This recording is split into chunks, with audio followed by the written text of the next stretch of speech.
There will come a day when the sunrise feels like just a light in the sky, the laughter of loved ones barely registers in your soul, and everything you once cherished turns into shades of gray.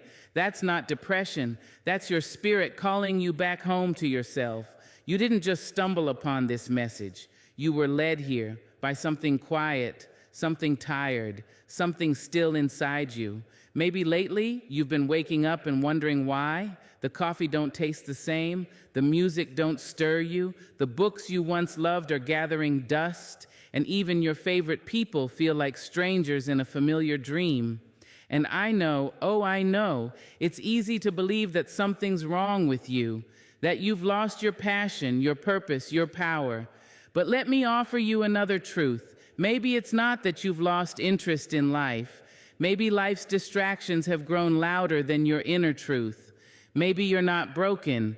Maybe you're being called back to the deeper parts of yourself you've been ignoring. So stay with me. Listen closely. Because what you feel right now, it's not the end of your story. It's the invitation to begin again. There comes a moment in every soul's journey when the fire seems to go out, when the colors of the world dull into ash, when the things that used to bring joy feel like distant memories, like you're watching your own life through a fogged window, detached and unable to care. You wake up not in pain, but in a strange kind of silence. Not a restful silence, but a vacant one. You pour your coffee, scroll your phone, answer the calls, play your role, and yet somewhere behind your eyes you are far away. You smile out of courtesy, you nod out of habit, but nothing moves you, nothing shakes you. And you wonder quietly, is this it now? Is this all that's left? You are not alone in that question, that feeling, that numbness, that quiet emptiness. It's not the end of you. It's not the sign that something is permanently wrong. It's not weakness, and it surely isn't failure. It is language, a sacred language, the soul's first tongue. See, we live in a world that speaks in noise, constant, fast, frantic noise. Work harder, be better, be more, fix yourself, perform, hustle, smile, shine, win. We are taught that we must always be inspired, always be achieving, always be on fire for something.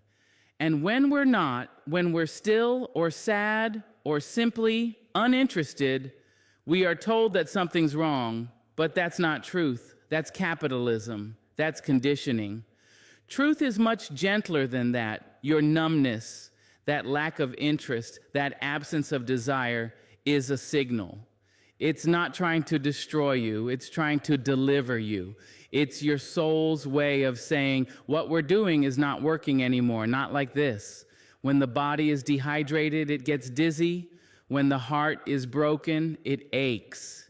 And when the soul is starved of meaning, of honesty, of alignment, it shuts down the appetite for everything that isn't real. It goes quiet, not to abandon you, but to redirect you. Numbness is how the spirit speaks when it has been interrupted for too long. It's what happens when you've been carrying too much that isn't yours. When you've been saying yes when your soul was screaming no. When you've been running from one obligation to the next with no space to breathe, no room to grieve, no time to feel. And eventually your inner self says, enough. It pulls the curtain. It silences the noise. It dulls the excitement. Because anything false, anything that doesn't nourish your truest self begins to feel like cardboard in the mouth. Dry, hollow, tasteless. That's not the end. That's the invitation. You are being invited to stop performing and start listening, to no longer seek aliveness in places that never knew how to hold it, to quit pretending that people, titles, achievements, and possessions could ever substitute for peace. When you feel numb, that is your chance to get curious. Not about what you can do to feel better right now, but about what you've been ignoring for too long. What dreams have you silenced because they felt too wild? What pain have you buried because no one gave you permission to weep? What questions have you avoided because the answers might dismantle the life you've carefully built? Numbness often comes when we've mastered survival but forgotten to live, when we've learned how to function, how to deliver, how to keep going, but not how to connect, not how to rest, not how to be. And let me tell you this, you don't have to earn your aliveness. You don't have to buy it or perform for it or force it to show up. Sometimes you just have to get quiet enough, slow enough, honest enough to let it return to you. Because what you think is numbness is often just your inner world whispering truths too deep for words. You may not be able to name what you're feeling, but that doesn't mean it isn't real. That doesn't mean it isn't sacred. You are allowed to not know. You are allowed to feel nothing. You are allowed to just be. In a culture obsessed with clarity, being in the in-between can feel like a curse, but it isn't. It's a chrysalis. It's the place where you're no longer who you were, but not yet who you're becoming. And in that sacred middle, you are being rewired, rerouted, rewritten. So instead of running from the numbness, turn toward it, sit with it, ask it what it needs, ask it what you've been refusing to see. You might not get an answer right away, but even asking the question begins to break the shell. Maybe you're not burned out. Maybe you're soul tired of pretending. Maybe you're not lazy. Maybe you're exhausted from overgiving. Maybe you're not unmotivated. Maybe you're misaligned. And maybe, just maybe, you're not uninterested in life. You're uninterested in a life that no longer fits the shape of your soul. If you listen closely, you'll notice the numbness is not emptiness. It's full of messages, full of memories, full of meaning. You just have to be still enough, tender enough, brave enough to decode them. Because even when you feel nothing, there is something sacred moving beneath the surface, and it's calling you home. There is a kind of ache that doesn't scream. It sits in the chest like quiet thunder, heavy and unnoticed. It doesn't cause a scene, doesn't shatter the glass, doesn't bleed where others can see. It just lingers, everywhere and nowhere, quietly unraveling the soul. But you keep moving. You wake up with your practiced smile. You carry your tired bones into rooms filled with laughter. You nod. You work. You serve. You perform. You answer, "I'm fine," like it's your name. And in doing so, you've become a stranger to your own suffering. The world applauds your strength, but they don't know the cost. You've convinced everyone, even yourself, that you are okay, that nothing is wrong, that you've figured it all out. But behind that polished exterior is a soul that's been surviving on silence, a heart that's been whispering for help in a voice you keep muting. And the truth is this, you can't heal while pretending you're fine. Healing requires honesty, not performance, not pretense, not perfection. You can't clean a wound you won't uncover. You can't mend a heart you won't admit is broken. You can't find light when you're too busy faking brightness. We've been taught to be strong, to be composed, to keep it together no matter what.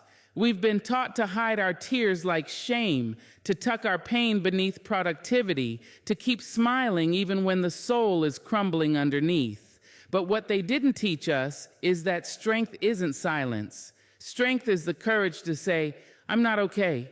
Strength is admitting that the pain you buried didn't disappear.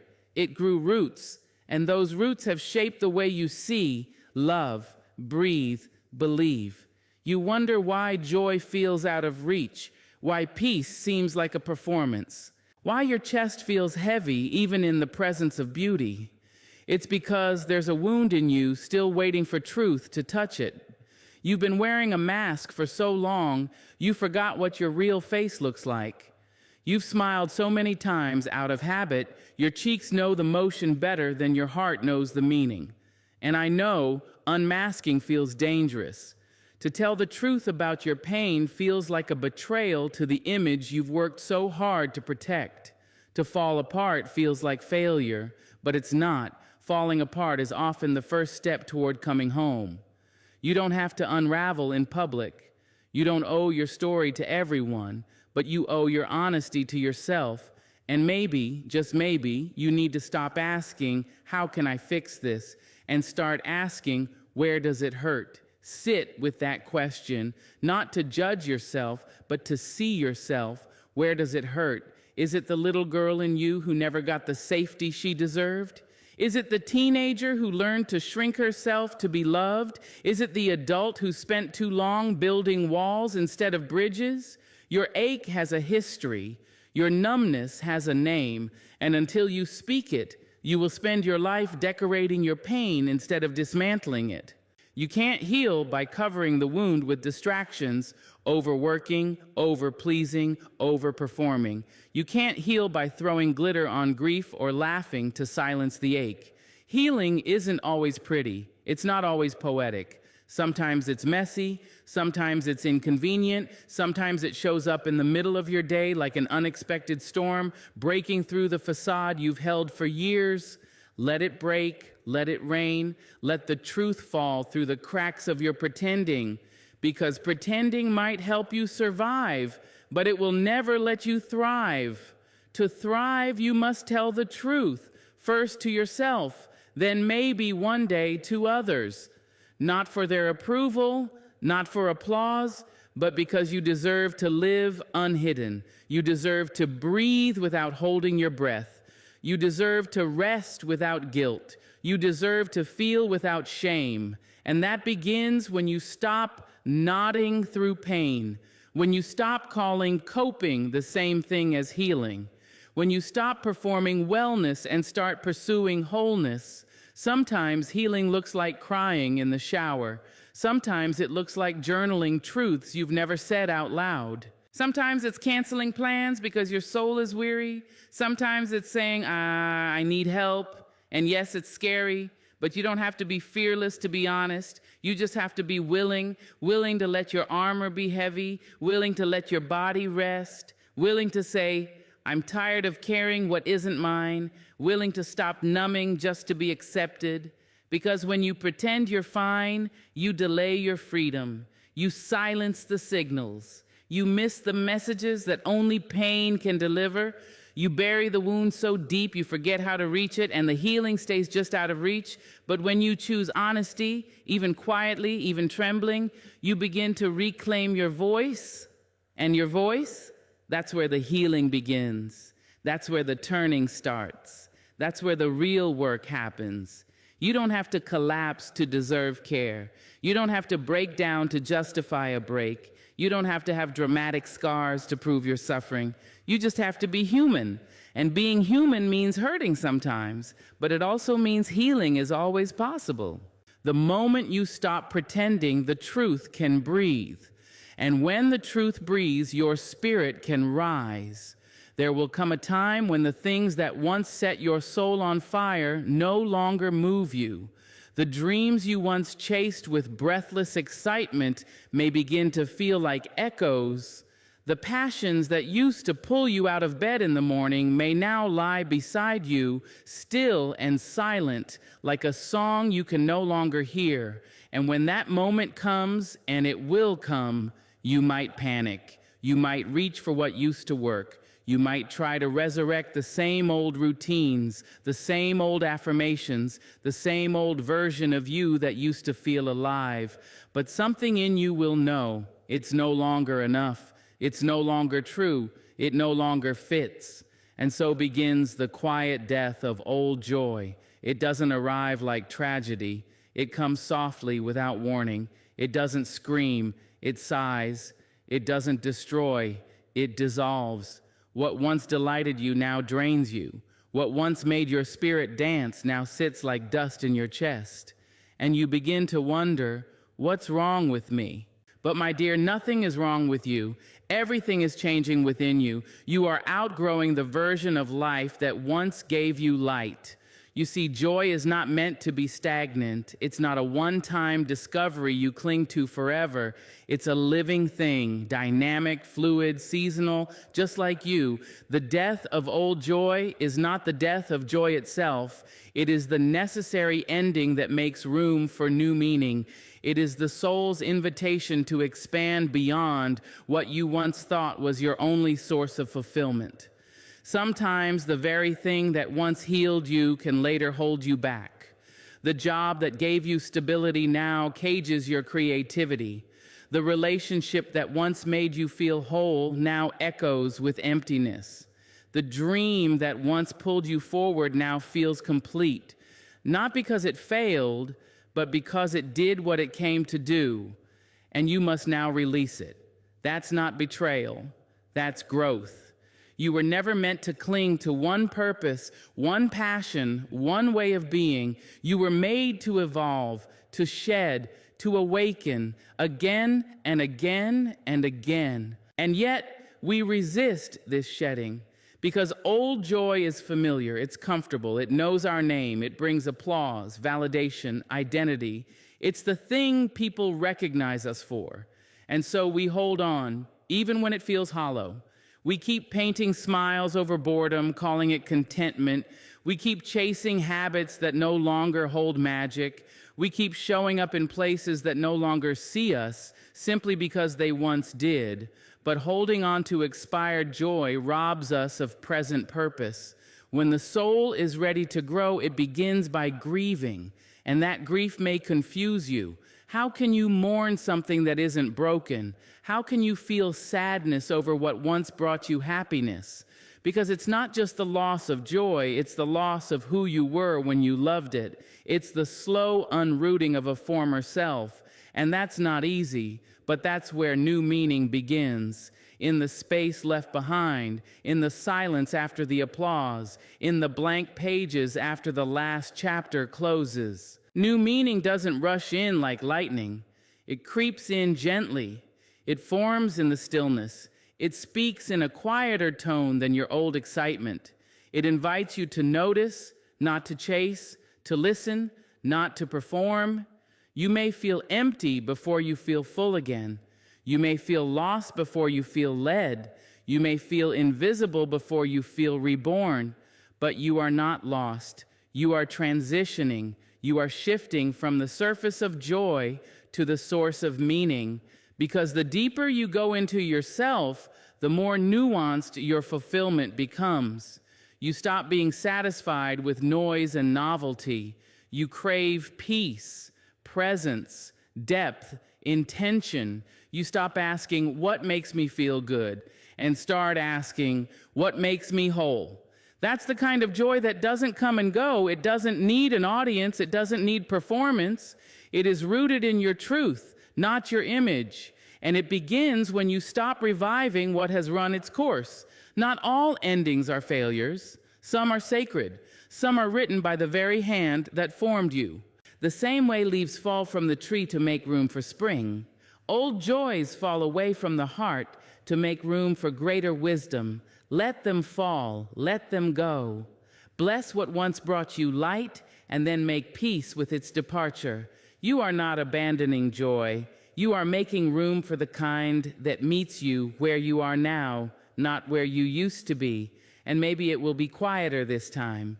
Maybe it won't come with fireworks or fanfare. Maybe it won't be something you can post about or even explain. Maybe it will be as simple as feeling peace when you're alone, as honest as telling the truth when it's inconvenient, as sacred as choosing rest without guilt, as powerful as waking up and not rushing into someone else's expectations. That is the new joy, the kind that grows in silence, the kind that stays. But to find it, you must allow the old one to go. You must unclench your fists. You must unclasp the habits that have hardened into identities.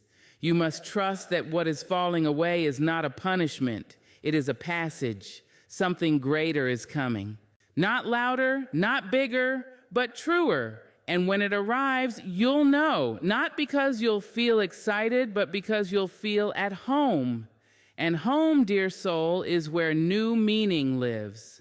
There is a moment when the noise of the world becomes too much. The voices, the expectations, the constant pull to be something, do something, prove something.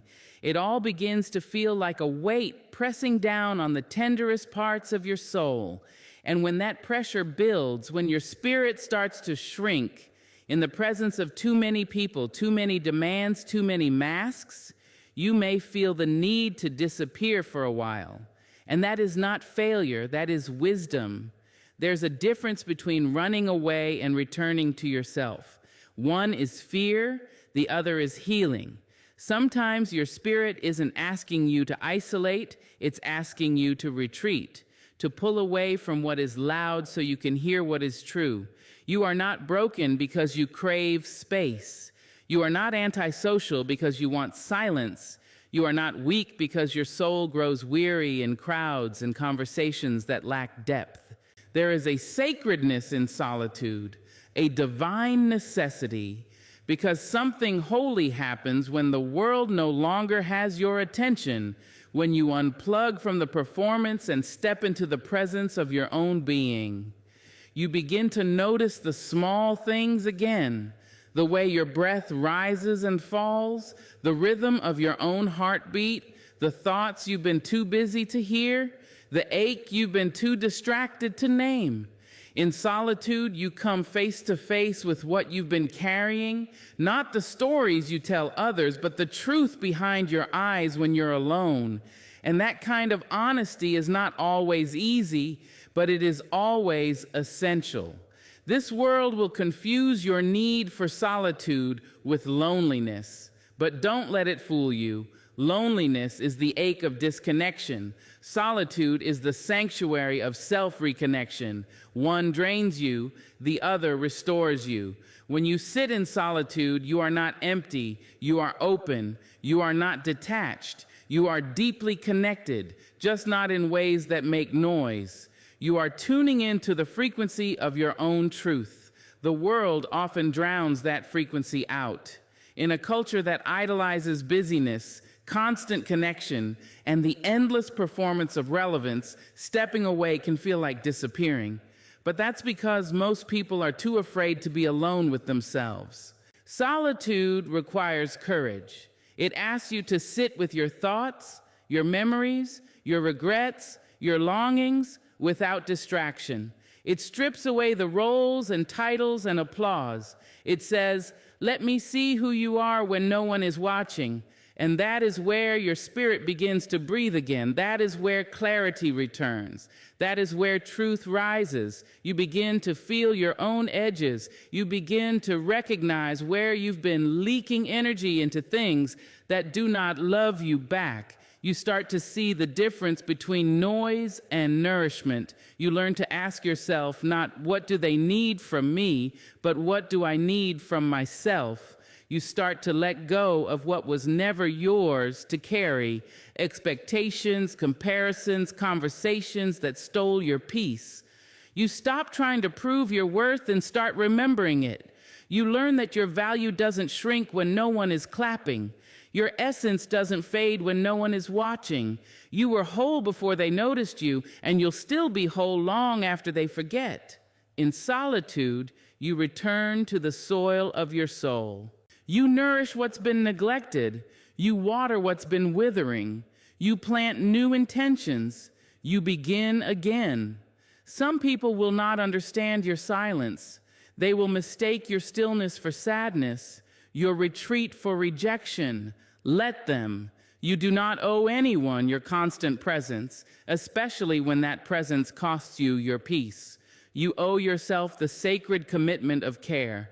And sometimes that care looks like quiet mornings, unanswered messages, long walks with no destination, books that sit open for hours, journals filled with unspoken truths, tears that flow without apology, and laughter that arrives for no reason other than your soul finally exhaling. You were not made to be available to everything and everyone all the time. You are not a machine. You are not a mirror for other people's validation. You are a soul, a spirit, a living, breathing being with needs that cannot be met through endless stimulation. So when your heart begins to long for space, listen. When your body grows tired of performing, pause. When your mind feels cluttered with too many voices, step away. This is not isolation. This is sacred preservation. Isolation says, I must withdraw because I am unworthy. Solitude says, I will return to myself because I am worthy. Do you hear the difference? One comes from pain, the other from power. And maybe right now, in this season, your spirit isn't asking for more input, more advice, more activity, more doing. Maybe it's asking for silence, for slowness, for stillness, for solitude. And not just once, not just on weekends, but often, intentionally, without apology. The world will wait, the world will adjust, and if it doesn't, let it move on without you, because you are not here to perform until you disappear. You are not here to please until you break. You are not here to carry the noise of everyone else until you forget the sound of your own soul. You are here to live deeply, to love truthfully, to walk softly with your own heart in hand. And sometimes that journey begins with one simple act, stepping away, so you can finally come home to yourself. There is a silent pressure in this world to always be lit from within, to wake up every day with fire in your belly and a smile on your face, to glow, to radiate, to shine on cue like the sun never sets inside you, but that is not how the soul works. You were not designed to feel alive every day. You were not created to exist in a constant state of joy, passion, or motivation. You are not a performance. You are a person. And being human means feeling the full spectrum of emotion, rich, raw, unfiltered. There are days you will rise with laughter in your chest and others where simply getting out of bed feels like a quiet kind of war. There will be seasons of blooming and seasons of shedding. Some mornings you'll carry light like a lantern. Other mornings the darkness will linger longer than you'd like, but neither is wrong, neither is failure. They are both sacred, they are both necessary. This world doesn't tell you that. This world tells you that sadness is weakness, that stillness is laziness, that grief is something to get over, not something to walk with. And so we learn to filter our feelings. We learn to dress up our depression with productivity. We learn to fake joy until we forget what real joy even feels like. We learn to apologize for our tears and explain away our weariness as if being tired means we're broken. But what if it doesn't? What if being tired simply means you're human? What if your low days are not problems to be solved, but messengers to be heard? You see, every feeling you carry holds wisdom, even the heavy ones, especially the heavy ones. That sadness in your chest, it's asking you to slow down. That anger rising in your belly, it's pointing to a boundary that's been crossed. That anxiety spinning in your mind, it's telling you that you've been trying to control what was never yours to hold. Your emotions are not interruptions, they are invitations. They don't need to be fixed, they need to be honored. But honoring your emotions requires that you stop pretending, that you stop performing aliveness when what you really feel is fatigue, that you stop chasing happiness like it's the only acceptable emotion. Happiness is beautiful, but it's not the whole story. There is beauty in melancholy, there is strength in sorrow, there is clarity in confusion, there is transformation in discomfort. And no one talks about this enough, about how healing doesn't always feel like light. Sometimes it feels like fog. Sometimes it feels like sitting in the middle of your own brokenness and realizing you cannot rush your way through it. You must sit, you must stay, you must breathe through what you used to bury. There will be days when your spirit feels dull, days when your smile is slower to come, days when laughter doesn't find you. That does not mean you're slipping. That does not mean you've lost your spark. It means you are living honestly. You are not here to pretend you're okay when you're not. You are not here to chase joy like a finish line. You are here to feel fully, truthfully, unapologetically. You're not a flame that must burn brightly every moment to prove its existence. You are a tide, a rhythm, a pulse. You rise, you fall, you return, and every phase is worthy. You were not put on this earth to shine your way out of pain. You were put here to be a witness to your own becoming. And becoming requires darkness. Becoming requires questions without answers.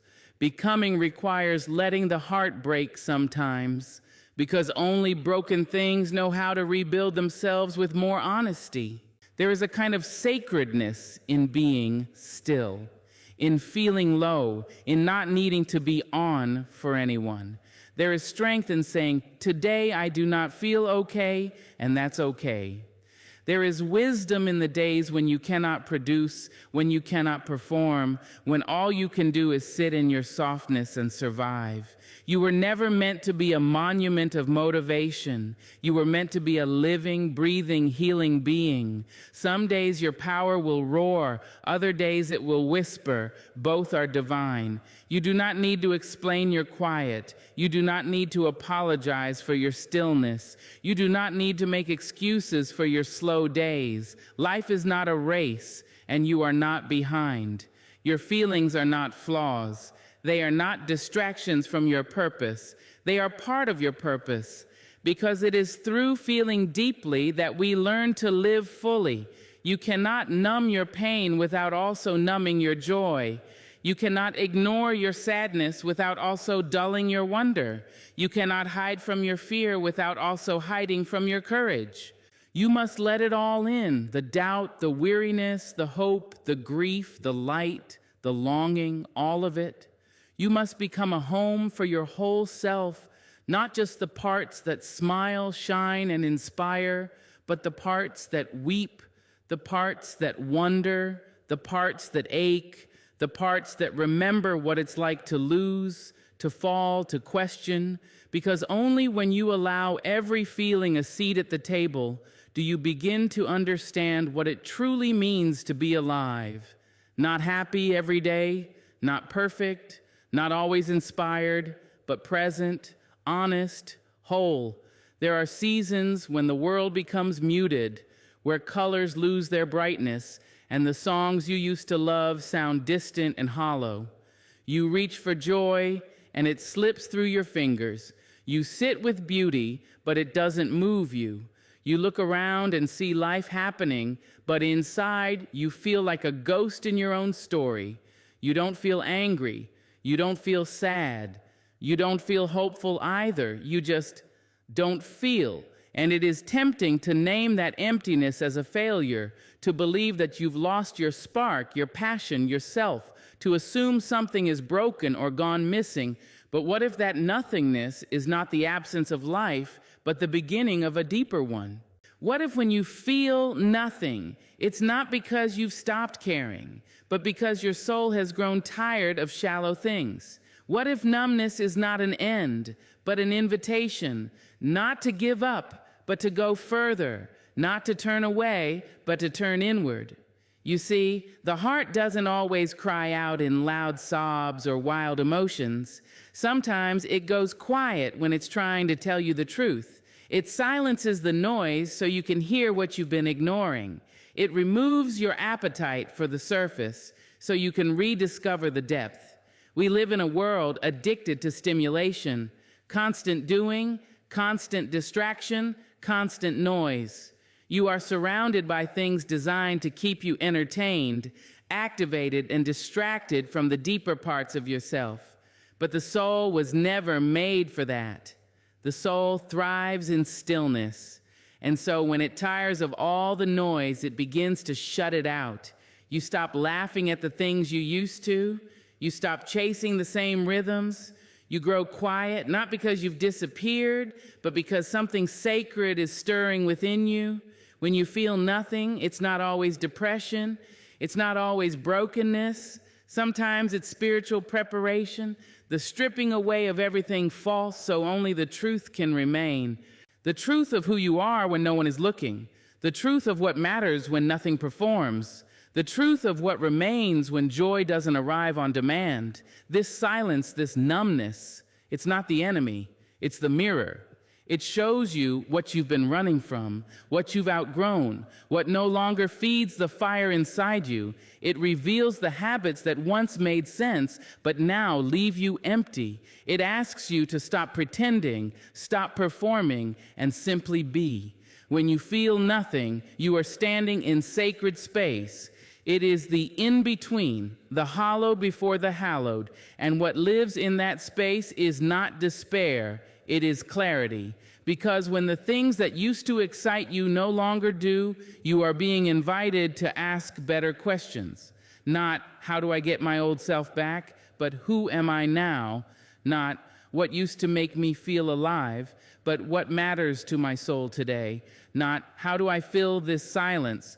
But what does this silence want me to hear? It is in the emptiness that your intuition returns. It is in the stillness that you hear the whispers of your next becoming.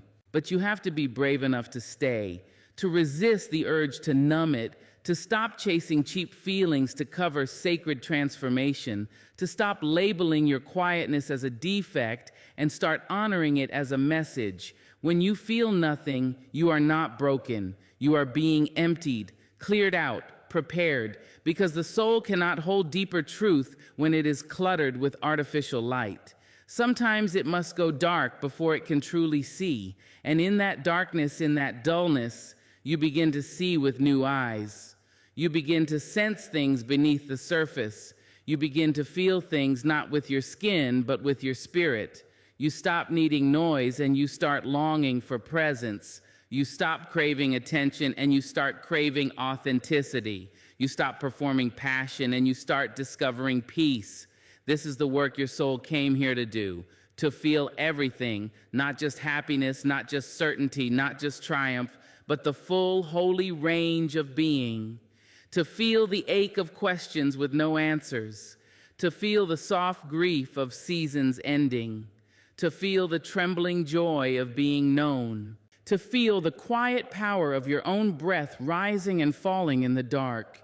And yes, there will be days when that feels like too much, but that is how the soul deepens, by walking barefoot through the fields of silence, by sitting beside the river of emptiness without needing to jump in or run away, by trusting that even when nothing is felt, everything is forming. Do not fear the hollow. Do not rush through the gray. Do not label the stillness as wrong. You are not fading. You are not lost. You are not dying. You are arriving, not to what the world expects, but to what your spirit has longed for. And that kind of feeling, the kind that lives beneath the surface of everything you thought you needed, is not always immediate or loud or euphoric. Sometimes it arrives slow. Sometimes it looks like a sigh in your chest instead of a spark in your smile, but it is real, and it is waiting for you on the other side of pretending. So when you feel nothing, sit with it. Don't run, don't hide, don't panic. Listen, because in the stillness, in the silence, in the deep quiet where all old feelings dissolve, that is where the new truth begins to speak. So if today feels gray, if the things that once made you dance now make you sigh, don't panic. You are not broken. You are being beckoned back to simplicity, back to sacredness, back to your soul. And if no one else tells you this today, let me. You are still worth waking up for, even on the days you don't feel like it. Even now, especially now, your light is being rewired, not removed. So rest, beloved. The beauty you seek is not gone. It's waiting for you when you are brave enough to sit still long enough to see it.